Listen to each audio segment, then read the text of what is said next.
Quando a tristeza chega, de Stanley Jones. É fácil dar conselhos de pouco valor aos tristes. Este folheto não tenciona dar conselhos, tem mais o propósito de partilhar contigo uma filosofia de vida que tenho usado por muitos anos. Depois de experimentá-la em todas as circunstâncias concebíveis na minha terra e no estrangeiro, achei-a operante. Literalmente não conheço o que seja uma hora de desânimo ou desfalecimento. Não a tenho por anos. Será que é porque não tenho tido tristezas? Acho que tenho percorrido o caminho comum de dor e frustração. Se descobri um modo de tratá-la com um sorriso, usá-la e fazê-la cooperadora, apresso-me a dizer que o caminho não é meu. Aprendi com outra pessoa. Tu podes também aprender. Apresentarei 7 sugestões negativas e em seguida 7 construtivas. As 7 sugestões negativas são sebes que poremos ao longo da estrada da tristeza para nos livrar de errar pelos extravios fúteis e frustrâneos. Muitos entraram nesses becos sem saída e nunca conseguiram nada. Inutilmente remoeram as suas frustrações e tristezas. Outros palmilham o caminho da tristeza, recusando a tentação dos extravios, e assim se tornam mais úteis e poderosos. Não penses que o teu caso é o único. Pode ser comparado com muitos outros casos semelhantes. É inevitável que a tristeza te alcance, de uma forma ou de outra, num mundo como esse. Toma, por exemplo, a morte. Supõe que não existisse a morte. O mundo seria superlotado em poucas gerações. Uma geração passa e dá lugar a outra. A morte não é, portanto, um fenômeno único. Acontece a todas as pessoas, mais cedo ou mais tarde. Mas sempre nos surpreende quando atinge os nossos entes queridos. Não deveria ser assim.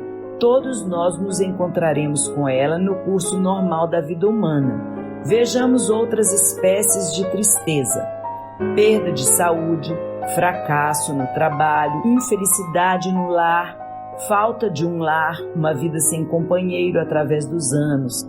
Todas essas coisas vêm, em parte, da desumanidade do homem para com o homem e em parte de que vivemos num mundo imperfeito. Somos os senhores incompletos de um mundo incompleto. Com pessoas incompletas num mundo incompleto, fatalmente teremos aborrecimentos e tristezas. Eles surgirão inevitavelmente. A questão não é seu aparecimento, mas o efeito que produzirão em nós. Poderão fortalecer-nos ou quebrantar-nos. Num ou noutro caso, dependerá de nossa atitude íntima. 2. Não tenhas pena de ti mesmo. Somos tentados a condoer-nos de nós mesmos. Não faças isso. Levar-te-ia diretamente à introversão, o que tornaria mórbida a tristeza. Se a ferida está livre desse sentimento de compaixão própria, provavelmente logo estará curada, mas se está contaminada com ele, torna-se infecciosa e uma ferida infeccionada leva muito tempo para sarar. Guarda a tua ferida isenta do vírus da compaixão própria. Se te entregares à tua própria compaixão, logo procurarás a compaixão dos outros, e se agirdes dessa maneira, tombarás vertiginosamente ao fracasso. Uma pessoa que tem pena de si mesma é uma pessoa que merece dó. Não cometas esse erro. 3. Não te entregues ao excessivo pesar. Muitos procedem desse modo, pensando que assim revelam amor ao ente querido que partiu. É engano. Se a pessoa querida que partiu pudesse ver-te, veria que esse excessivo pesar causa a deterioração da personalidade, transtorna a digestão, causa o mau funcionamento dos órgãos, arruína a saúde. Que alegria poderia ter o ente querido em ver-te num processo de deterioração? Ver-te continuando a amá-lo, amando-o de tal maneira que eu faria feliz em ver-te radiante e vitorioso. Isso sim revelaria verdadeiro amor. 4. Não vivas falando sempre em tuas tristezas. Poderás falar de tuas aflições com um amigo compreensivo. Trazê-las à tona muitas vezes alivia a dor. Mas não divulgues amplamente as tuas tristezas. Não as compartilhe com todas as pessoas que encontras. Desse modo, elas crescerão. Um amigo contou-me de um companheiro de infância que tinha o dedo polegar doente e sempre que ele se encontrava com alguma pessoa, desenrolava a grande atadura e mostrava o dedo doente.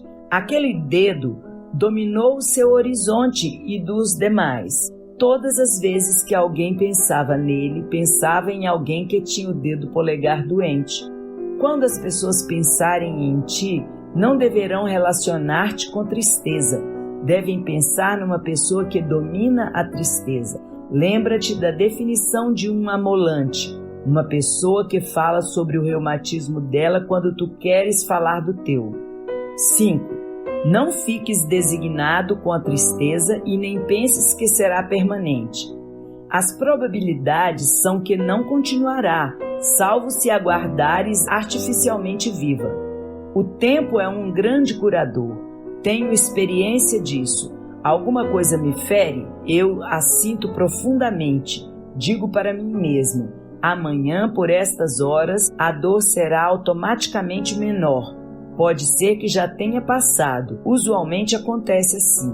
Quanto mais te afastes de uma coisa, tanto menos poderá ela influenciar-te para a aventura ou para o infortúnio. 6. Não ataques diretamente a aflição. Combatê-la diretamente haveria de concentrar a tua atenção nela, e é uma lei da mente que tudo que prende a tua atenção te absorve. Retira a atenção de tua tristeza e põe-na num trabalho construtivo para os outros. Isso afastará as tristezas para a penumbra. O método de esmurrar a tristeza falha, porque produz a tensão, e quando estamos com tensão, o poder de Deus, que cura o que dá a paz, não nos pode alcançar. Esse poder somente nos alcança através de uma receptividade sem tensão. 7. Não te queixes. Se o fizeres, tua mente procurará razões para justificar as lamúrias. Se não as encontrar, haverá de fabricá-las. Exagerará os infortúnios e doenças e, assim fazendo, as aumentará. Quanto mais nos queixamos das coisas, tanto mais temos do que nos queixar. Eu sinto ter começado com as sugestões negativas, porém elas são somente sinais de perigo colocados ao longo da estrada da vitória. Vejamos agora como palmilhar essa estrada. Apresentamos 7 degraus para a vitória. 1. Verifica se a causa do teu sofrimento está ou não está em ti. Pode ser que não esteja, mas pode ser que esteja. Pode ser que o universo te esteja atirando ao sofrimento e frustrações por causa 1. De teus próprios pecados. 2. De tuas atitudes erradas para com a vida. Se há pecados em tua vida causando estrago físico, mental e espiritual, submete-os a Cristo e deixa-os aos seus pés. É bem possível que não possas vencê-los, mas poderás consentir que ele consiga a vitória. Tu dás o desejo, ele dá o poder. A causa de seu sofrimento e frustração pode estar nas tuas reações erradas para com a vida. Elas não podem ser classificadas como pecado, mas destroem a paz, o ritmo da vida e a saúde. Por exemplo, conheço uma pessoa que sofre de asma. Sempre que fica num apuro muito grande, dá um ataque de asma. O ataque de asma permite-lhe sair suavemente do apuro, como que põe uma almofada para não se machucar na queda, e salva o seu amor próprio. O subconsciente lhe diz: se estivesses em boas condições físicas, terias vencido essa dificuldade, mas não estás e, portanto, não podes esperar vencê-la. Vê, tu tens asma. E o ataque vem. A pessoa não é consciente do fato que seu medo e retraimento são uma reação errada para com a vida e que nela está a causa da ruína física. Examina a tua vida para veres se estás assumindo atitudes que em si mesmas causam estrago e sofrimento. Um amigo inteligente que tenha a capacidade de compreensão pode ser capaz de te ajudar a livrar-te das atitudes erradas. 2. Mas as tuas dificuldades podem não vir dos teus próprios pecados e reações erradas, podem ser inteiramente imerecidas. Jesus tornou claro que o sofrimento pode não ser sinal de pecado. Ele disse que as pessoas sobre as quais a torre de Siloé caiu, acidentes da natureza, e as pessoas cujo sangue Pilatos misturou com os seus sacrifícios, ações erradas dos homens, não eram mais pecadoras do que o resto. Ele deixou lugar para o sofrimento imerecido. Mas ele parou aí? Absolutamente não. Disse que o sofrimento imerecido não deve ser meramente suportado, mas pode ser usado. Determina fazer que a tua tristeza te auxilie e a outros. Aqui está um modo positivo e ativo de tratar com a tristeza. Agindo desse modo, não foges dela, nem a deixas como está para ver como é que fica, mas a usas. O professor W. James diz que esse caminho positivo e ativo de tratar com a tristeza dá nova dimensão à vida. Quando a vida é bloqueada e frustrada pelo sofrimento, há sempre uma saída, porque a vida tem uma nova dimensão. Qual é essa nova dimensão da vida? Não é nada menos do que o poder de aproveitar o sofrimento para o propósito da vida e transmudá-lo em caráter e conquista. Isso não é mera filosofia da vida, é a própria essência da fé cristã, seu modo exequível de viver. A ideia de que a fé cristã oferece fuga ao sofrimento é inteiramente estranha àquela fé. É verdade que o caminho cristão faz que vivamos mais de acordo com a natureza da realidade e, portanto, nos livra da dor que causamos a nós mesmos e da frustração que provém de esfolar a canela contra a ordem dos fatos. Mas enquanto nos livra dos resultados da loucura de uma vida errada, nos expõe a outro sofrimento de natureza diferente. A sociedade exige conformação. Se estamos abaixo dos seus padrões, ela nos pune. Se nos erguemos acima dos seus padrões, ela nos persegue. Exige uma média de conformação. Mas o cristão é o que está acima, é diferente. Portanto, é afligido por causa da diferença, é olhado de soslaio. É muitas vezes perseguido, o que causa sofrimento. A outra causa do sofrimento do cristão. O contato com Cristo o torna sensível e começa a se preocupar numa escala cada vez mais ampla. Participa dos sofrimentos dos outros e realmente os faz seus próprios. Além dessas duas avenidas do sofrimento, o cristão participa com o resto da humanidade dos males comuns da vida num mundo como o que vivemos. Morte de entes queridos, perda de saúde, perda de amizades, desapontamento no amor, malogro de suas ambições, frustrações que provêm de viver num mundo incompleto. Em um mundo incompleto, se nos deparam coisas que nos frustram e, se as deixarmos, nos destruirão. Este é o ponto, se as deixarmos. Nossas reações a essas coisas determinam em grande parte o resultado. Não é o que nos acontece, mas o que fazemos com o acontecido que determina o resultado. A mesma coisa acontece a duas pessoas. Uma fica de mau humor e a outra fica melhor. A atitude íntima determina o resultado. Estive numa cidade onde a memória de um homem se prolonga como belo aroma penetrando todas as coisas. Este homem foi o Dr. Tiago Amável McGiffert, um matemático cego. Ensinou por muitos anos em um colégio técnico mas no ensino ele realmente ensinava a ciência de viver. Sempre que os diplomados por aquela escola perguntavam de sua alma mater, a primeira pessoa por quem perguntavam era do amigo cego e professor. Ele ensinava matemática, mas antes de tudo os fez homens. Um deles abandonara completamente o desejo de instruir-se e já homem feito era quase analfabeto. Este mestre cego da vida de tal maneira o inspirou e o despertou que ele é agora um professor. A palavra amável foi afetuosamente adicionada ao seu nome pelos seus amigos, pois todas as coisas para este cego eram amáveis.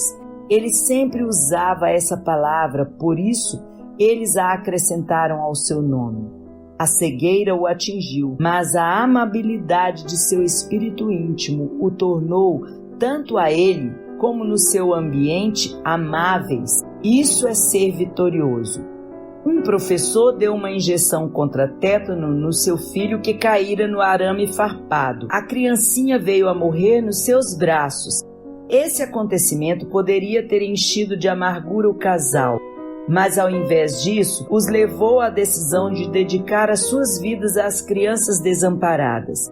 Essa dedicação foi o ramo de árvore que, lançando as águas amargas de Mara, as tornou doces. Enfrentou a calamidade com tal espírito que a transformou em consagração.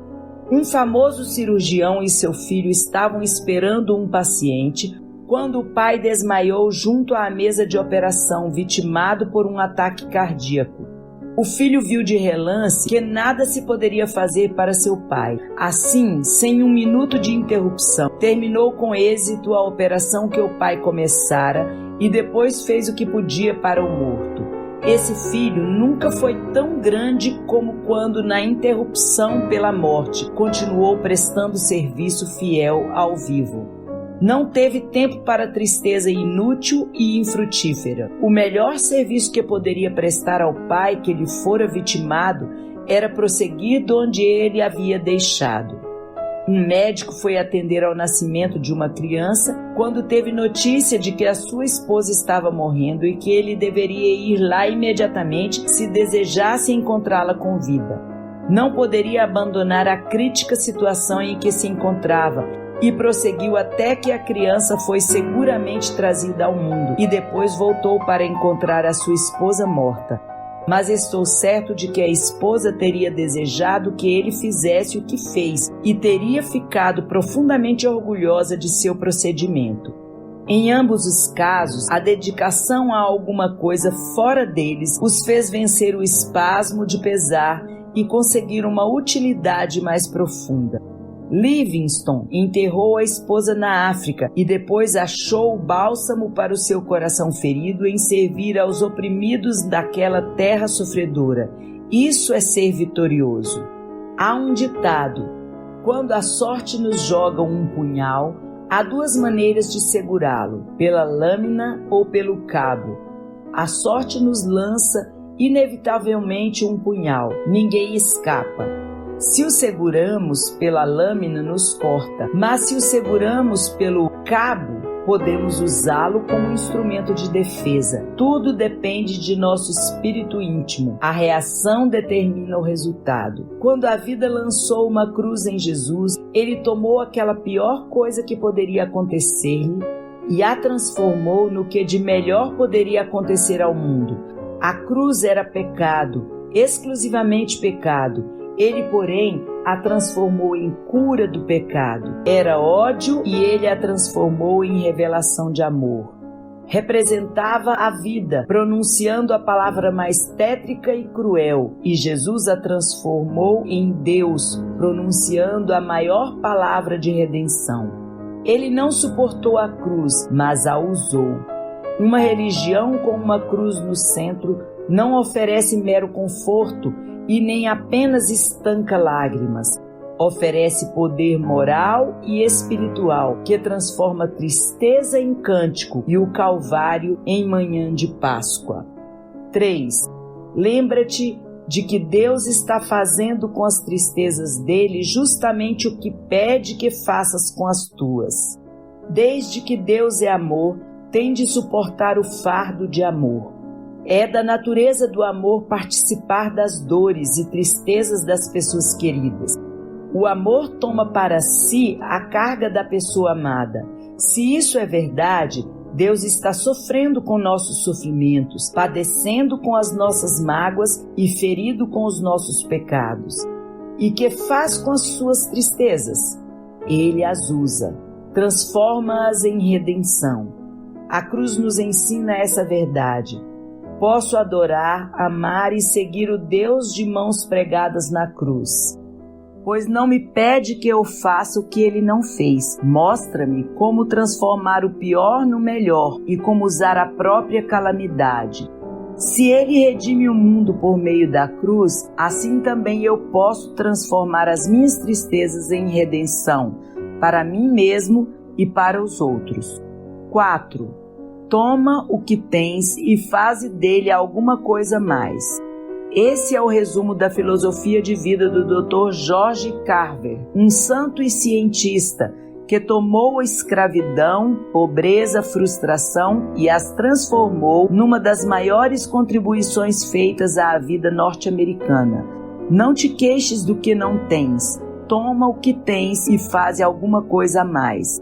José tomou a injustiça que lhe fora feita pelos seus irmãos e a transformou em alimento para o Egito e para os próprios irmãos que o venderam para a escravidão.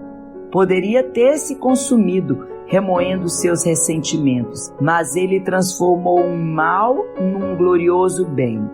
Conheço uma moça que, tendo ficado com uma deformação no rosto, a transformou numa das mais belas vidas que conheço.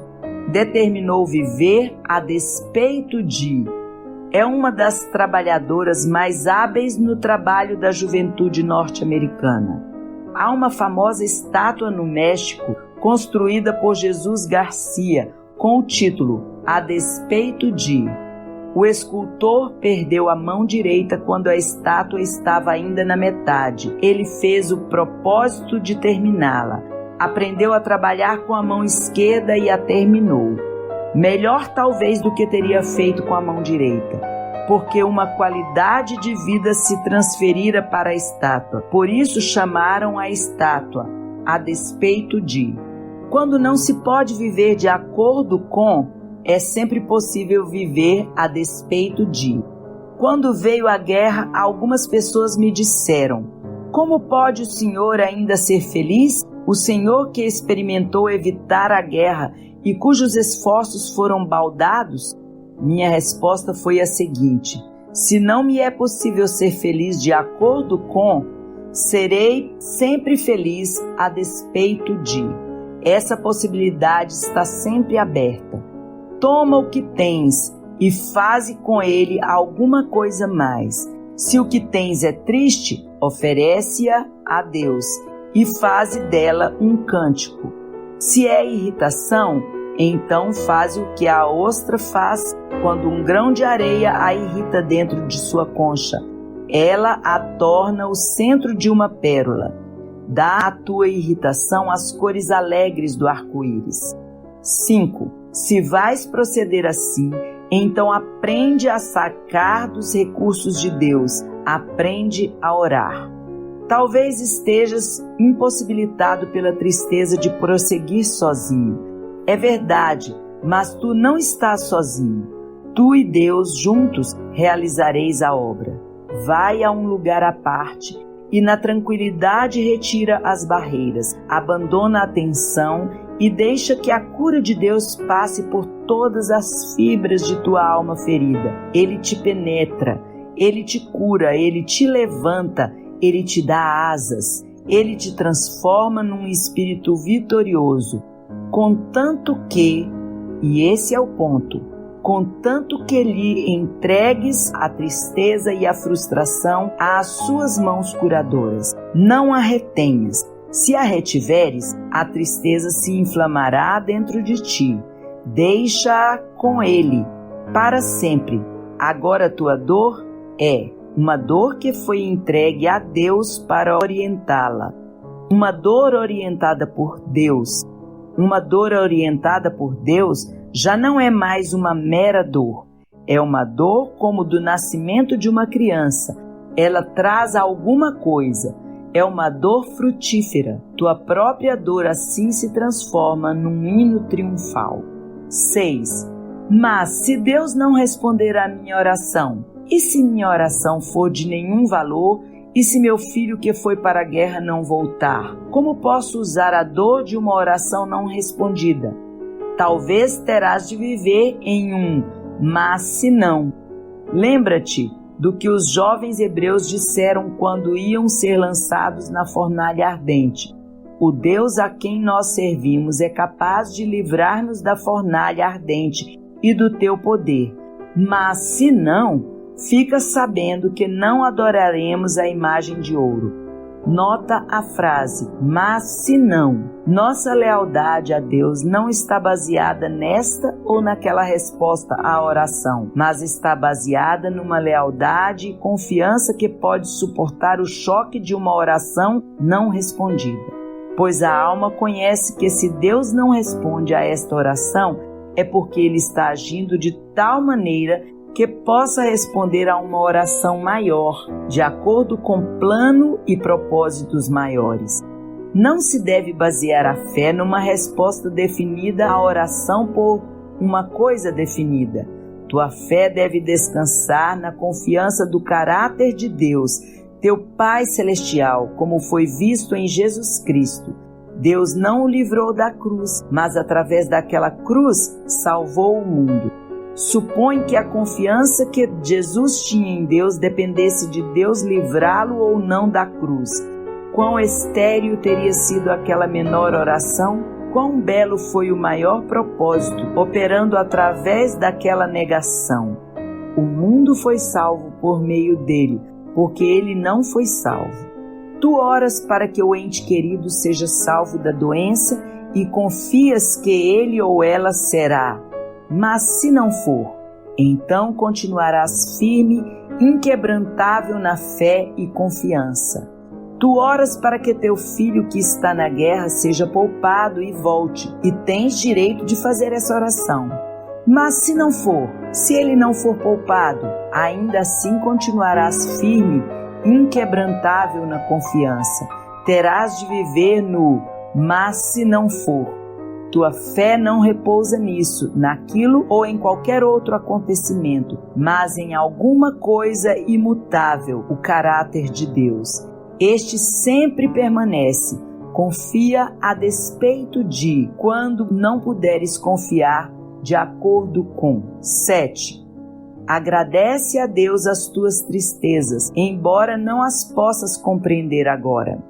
Quando Jesus deu o cálice a seus discípulos, a narrativa diz, tendo dado graças a Deus por ele, distribuiu os seus discípulos. Naquele cálice estava o vinho com uma história, as experiências do verão, as nuvens e os raios do sol. A poda e o cultivo tinham contribuído para fazer aquele vinho. Aquele vinho era o símbolo de sua vida. No cálice de sua vida que estava pondo nos lábios deles, estavam as experiências do passado, os anos silenciosos em Nazaré, a luta no deserto, as longas noites de oração e agora fariam parte dele a solidão do Getsêmani, a rejeição e a tortura da cruz. Ele dá graças a Deus por tudo isso, as alegrias e as tristezas, os triunfos e o suor de sangue. Tudo isso veio enriquecer o cálice de sua vida, que estava pondo nos lábios deles. Agradecendo tudo a Deus, transformou toda a tragédia em triunfo. Isso significa que ele a usou integralmente. No cálice de tua vida está toda a alegria e beleza, toda dor e desapontamentos, todas as horas de Getsêmani e os momentos tortuosos da cruz. Tudo está ali, enriquecendo o cálice de tua vida, o cálice que tu porás nos lábios dos outros. Dá graças a Deus pelo cálice. Ele é mais rico por causa do sofrimento sobre o qual triunfaste. O agradecimento transforma todo o teu cruel sofrimento em cura construtiva dos outros através de tua tragédia. A senhora Lee, uma missionária na Índia, perdeu todos os seus 6 filhos numa noite chuvosa, quando o lado inteiro de uma colina em Darjeeling desmoronou e soterrou a todos de uma vez. Certo dia compareceu a uma reunião e disse: agradeço a Deus todas as tristezas que me vieram. E ela sentia isso, pois quando sua casa menor foi destruída, eles ergueram uma casa maior, uma casa em que tiveram constantemente 300 crianças por mais de 40 anos. Isso é ser vitorioso moralmente. Ou toma uma tristeza sutil, a tristeza de teres atravessado a vida sem encontrar um companheiro. Essa tristeza é muitas vezes mais profunda porque não pode ser facilmente mencionada. É muitas vezes guardada sozinha no secreto caminho do coração. Ter um filho e depois perder é uma tristeza real, mas não ter um filho é muitas vezes uma tristeza mais profunda. Há mulheres, muitas delas são os caráteres mais belos de nossa civilização, que atravessaram a vida sem crianças nos braços e por toda a existência desejaram ardentemente ter um filho de encontro ao peito, mas isso lhes foi negado.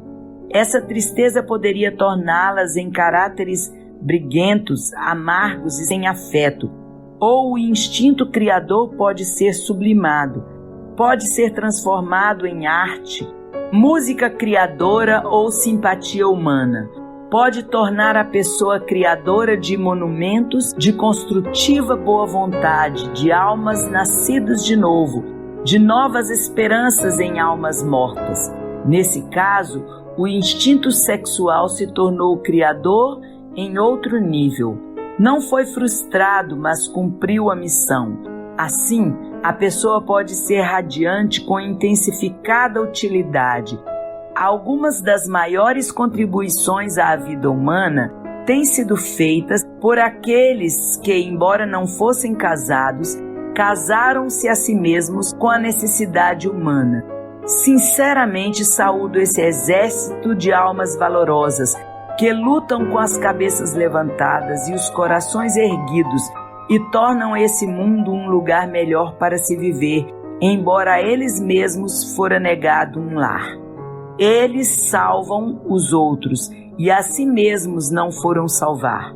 E as mais valorosas dessas valorosas almas são aquelas que agradecem a Deus a oportunidade de não se salvarem a si mesmas, para que outros possam ser salvos. Tu podes também agradecer a Deus a tua tristeza.